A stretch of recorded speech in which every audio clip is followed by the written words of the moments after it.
día de hoy vamos a hablar de un tema fundamental para nosotros, un auxiliar indispensable en cuanto al diagnóstico, no solo en la odontología, sino en la medicina en general, que sería la radiología en odontología. El 8 de noviembre de 1895, Wilhelm Conrad Röntgen, a sus 50 años de edad, se da cuenta que ha descubierto un nuevo tipo de rayos. Estos nuevos rayos tenían la capacidad de atravesar algunos materiales dependiendo de la densidad de estos, y también podían sensibilizar una película fotográfica. A estos nuevos rayos los denominó rayos X. Sin darse cuenta, Röntgen se vuelve pionero en diversas áreas. Por ejemplo, en alguna ocasión él toma una radiografía de una brújula que se ubicaba dentro de una caja, y de ahí nace la idea de la seguridad en los aeropuertos. En otra ocasión, él toma una radiografía de su rifle de caza, y ahí nace la idea de buscar fallas en piezas mecánicas en la industria mediante este método. Y quizás el área con mayor reconocimiento para Röntgen sería la medicina, cuando él toma una radiografía a la mano de su esposa y se da cuenta que puede observar el tejido óseo que la conformaba. La odontología no tardaría en beneficiarse de este nuevo descubrimiento, y casi 14 días después del descubrimiento de los rayos X se toma la primera radiografía dental de la historia en 1985. Esta fue elaborada por el físico el Dr. Hissel y fue solicitada por el Dr. Friedrich Otto Walkhoff, quien solicitó una radiografía de su propia boca y fue expuesta durante 25 minutos a radiación. La radiografía es la que ustedes están observando en pantalla y corresponde a la zona molar de la mandíbula. Y un poco más adentrados en el tema, vamos a empezar por platicar acerca de las técnicas intrabucales de radiología en odontología. Para simplificar este tema, las técnicas intrabucales las podemos dividir en técnica radiográfica periapical, técnica radiográfica interproximal y técnica radiográfica oclusal.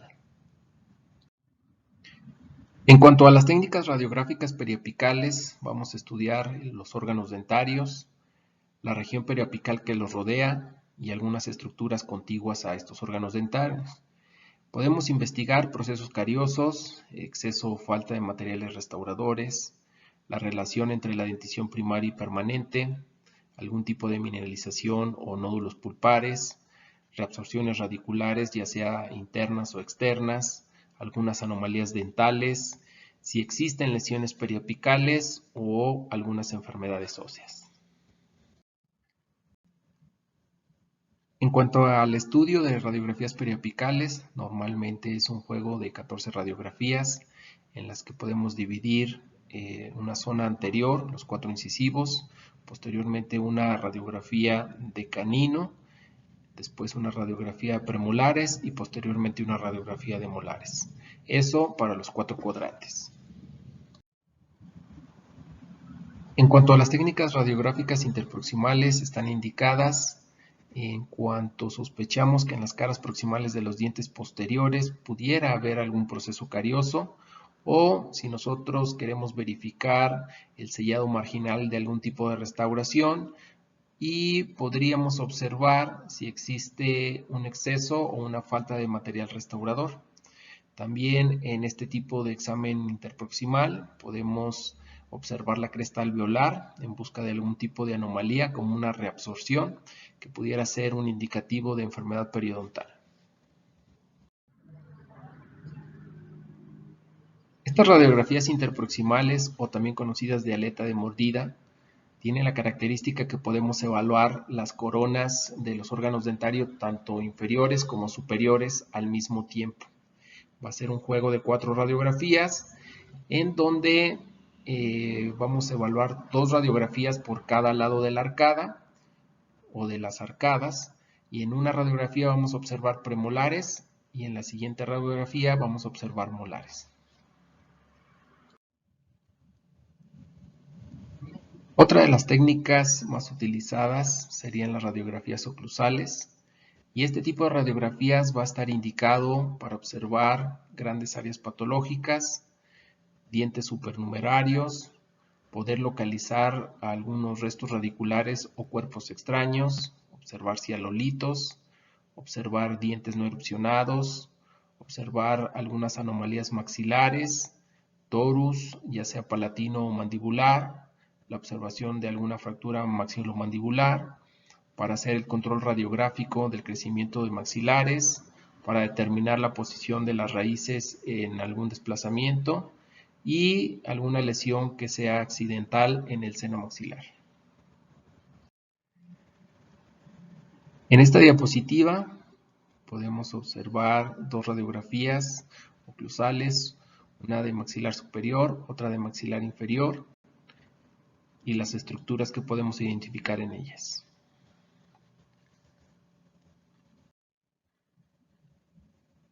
Ahora vamos a hablar de las técnicas extrabucales.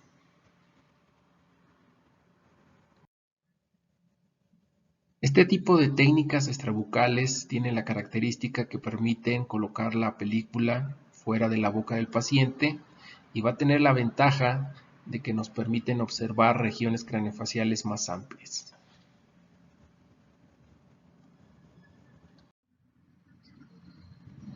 En cuanto a las técnicas extrabucales, las podemos dividir en radiografías laterales, en radiografías frontal o coronal y en radiografías axiales.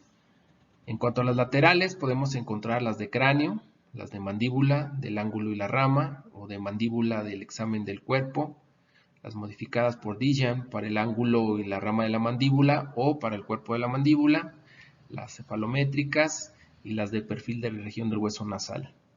En cuanto a las frontales o coronales, existe para mandíbula, para senos maxilares, para seno frontal y etmoidal. Y para las axiales, en técnica directa o invertida.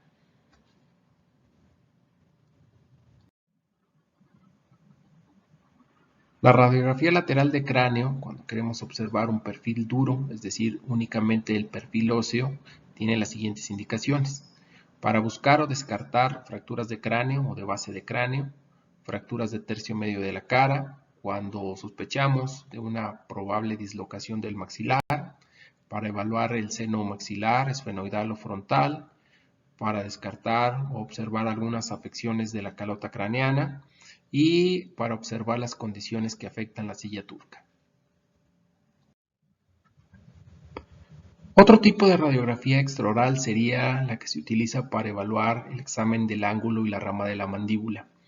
Esta radiografía, a diferencia de una radiografía lateral, la cabeza del paciente se inclina alrededor de 30 grados y está indicada para descartar o localizar lesiones en esta región del ángulo de mandíbula y de la rama, o para encontrar fracturas, cuerpos extraños, dientes no erupcionados, algún tipo de cálculos salivales en la parte más anterior del conducto de Wharton, para identificar lesiones quísticas o tumorales, y también puede ser una alternativa cuando no se pueden obtener imágenes intraorales debido a que el paciente pueda presentar trismus, náuseas o inclusive si el paciente puede estar inconsciente. En esta diapositiva podemos observar cómo se debe de colocar el paciente para este tipo de radiografía y la radiografía que obtenemos como resultado.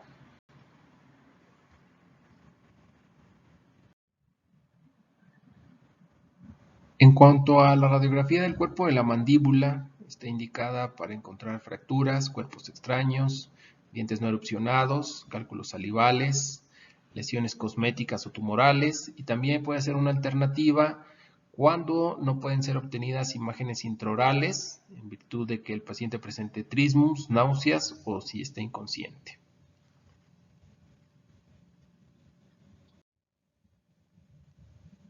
Aquí podemos ver la colocación del paciente y cómo se toma esta radiografía y el resultado que obtenemos.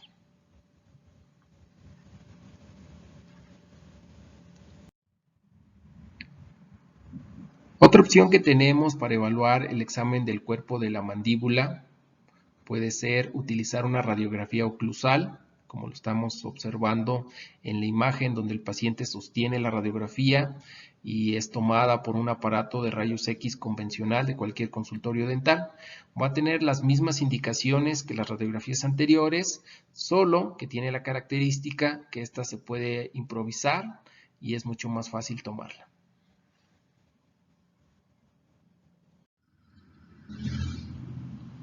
Existen otro tipo de radiografías, por ejemplo, del examen del ángulo y la rama de la mandíbula por la modificación de Gian. Va a tener las mismas indicaciones que las técnicas de ángulo y rama de la mandíbula convencionales, solo que tiene la característica que esta se va a utilizar cuando hay alguna implicación que impida al paciente inclinar la cabeza para el lado derecho o izquierdo, y en este caso lo que se va a inclinar van a ser los rayos X en un ángulo aproximado de 30 grados.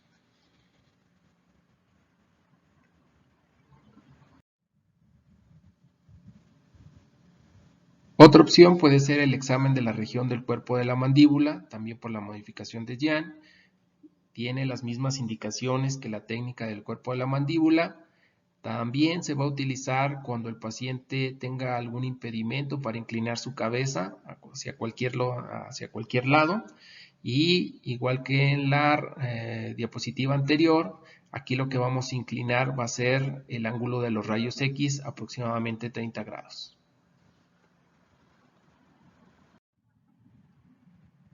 La radiografía cefalométrica se utiliza sobre todo en ortodoncia y en cirugía ortognática.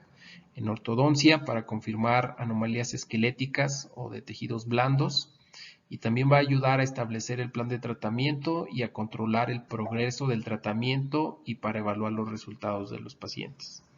En cirugía ortognática puede evaluar de una forma preoperatoria, va a ayudar en el plan de tratamiento y también va a ayudar para analizar los resultados quirúrgicos.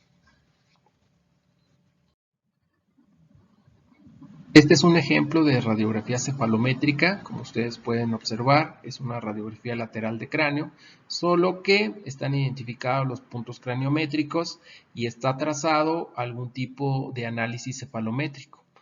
Puede ser cualquier análisis cefalométrico de los que se utilizan normalmente.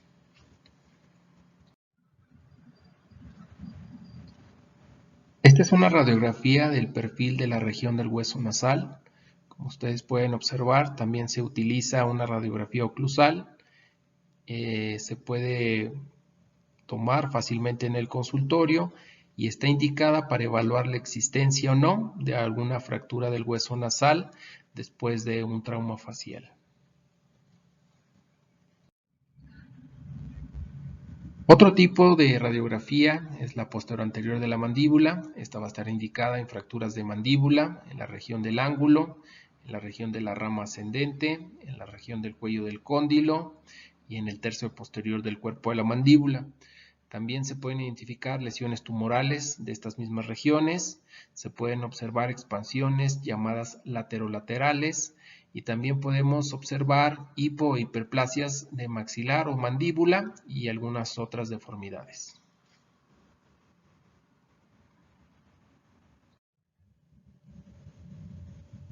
Este sería un ejemplo de una radiografía posteroanterior de la mandíbula.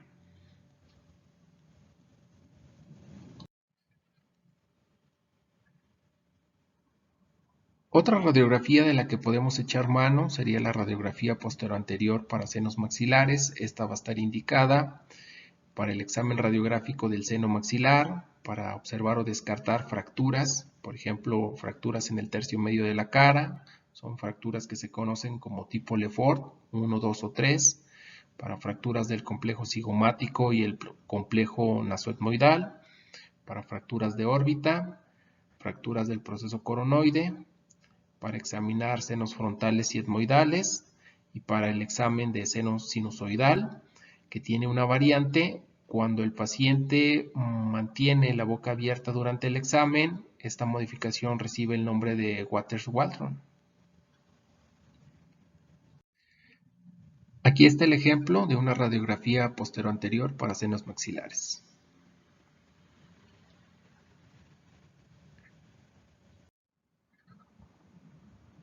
Otra variante sería una radiografía posterior anterior para seno frontal y etmoidal. Esta va a estar indicada para examinar los senos frontales y etmoidales, para descartar o observar fracturas de la tapa del cráneo, para observar lesiones tumorales u otro tipo de lesiones que puedan afectar el cráneo y para observar calcificaciones y cuerpos extraños. Aquí tenemos el ejemplo de la radiografía posterior anterior para seno frontal y etmoidal.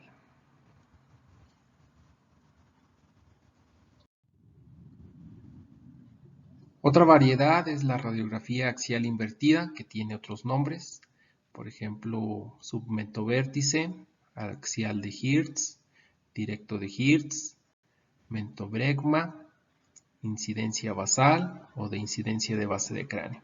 Esta radiografía va a estar indicada para examinar senos esfenoidales, para ver lesiones osteolíticas expansivas que puedan afectar la región del paladar, la región pterigoidea y la base del cráneo, así como fracturas del arco cigomático.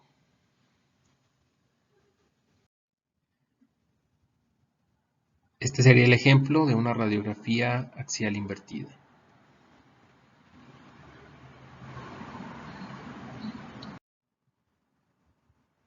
La radiografía axial directa también recibe otros nombres como Hirtz invertida, Hirtz directa, bregmamento superinferior y vértice submento. Esta radiografía va a estar indicada para examinar el seno esfenoidal, para poder determinar si existen lesiones osteolíticas o expansivas del paladar, la región pterigoidea y la base del cráneo, así como para observar o descartar fracturas del arco cigomático.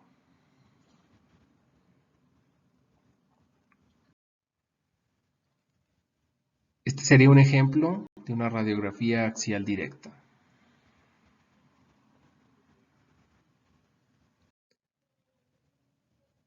Ahora vamos a hablar de radiografías panorámicas. Estas radiografías no las habíamos tomado en cuenta cuando hablamos de radiografías extraorales, pero estas radiografías panorámicas son quizás las más utilizadas, radiografías extraorales más utilizadas en odontología.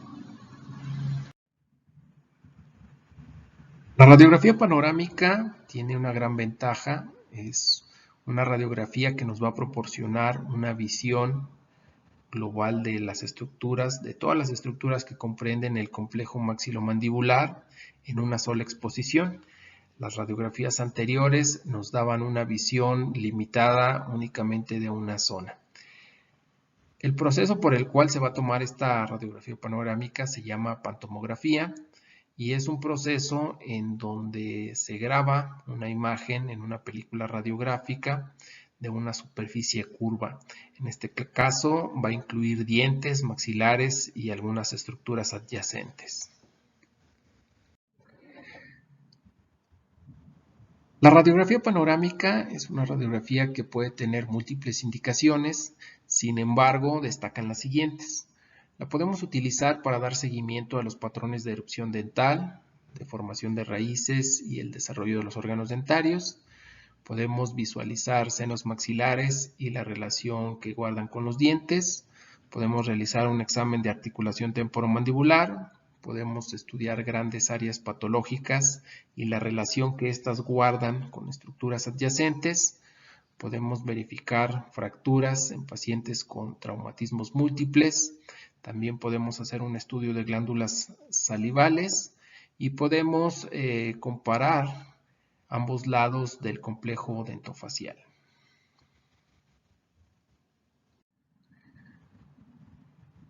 Vamos a mencionar las estructuras que podemos observar en una radiografía panorámica. Podemos observar el contorno de las órbitas, el pilar canino, el septum nasal, la espina nasal anterior, las conchas y cornetes, los senos maxilares, el paladar duro, el proceso cigomático de la mandíbula, el arco cigomático, la fosa articular, el canal auditivo externo, el óvulo de la oreja y las vértebras cervicales.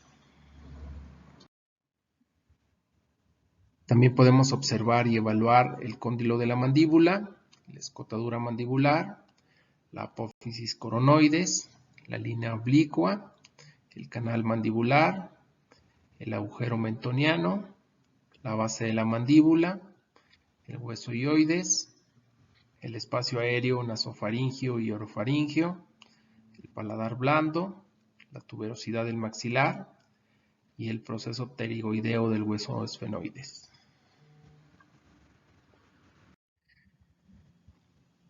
De las ventajas que presentan las radiografías panorámicas sobre otro tipo de radiografías destacan la operación y el manejo simples, que no es necesario colocar películas u otros dispositivos dentro de la cavidad oral, que se pueden examinar dientes, el maxilar y la mandíbula, así como cavidades nasales y senos maxilares en una sola toma, la reducción de la dosis de radiación, que se pueden detectar lesiones extensas, dientes incluidos o impactados, que se puede evaluar en una sola radiografía la extensión completa de una lesión, que son de fácil interpretación y el costo.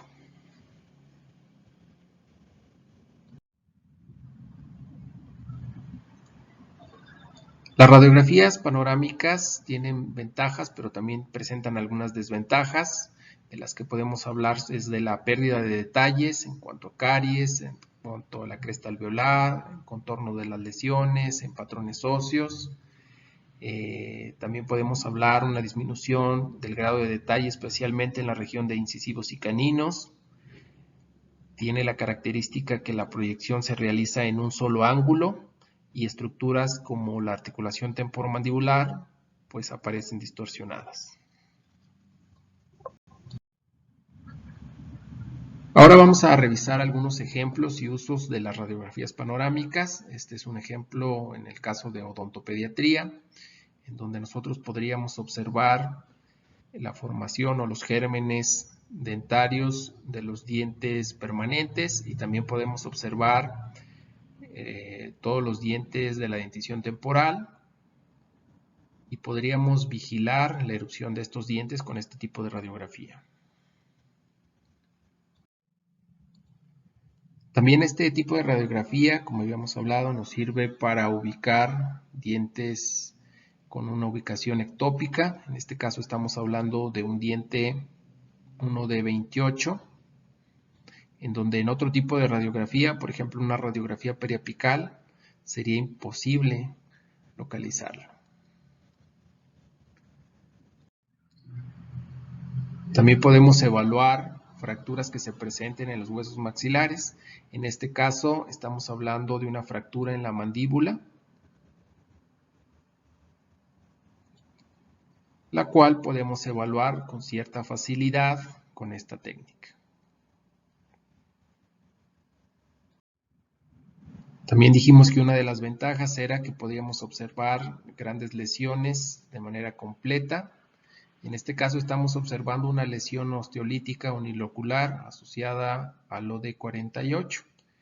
Podemos evaluar la totalidad de la lesión y la relación que guarda con estructuras adyacentes.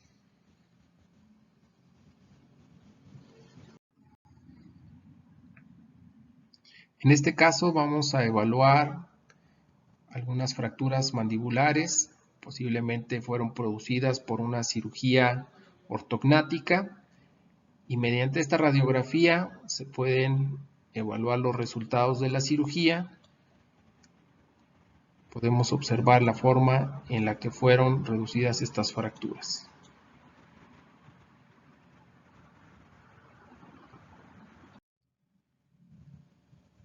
Inclusive podríamos hablar de localizar algunas lesiones o estructuras que no estuvieran presentes en los maxilares. En este caso estamos observando una calcificación del ganglio submandibular. También mencionamos que podríamos analizar la articulación temporomandibular. En este caso nos hablan de evaluar la hipertrofia del cóndilo de la mandíbula.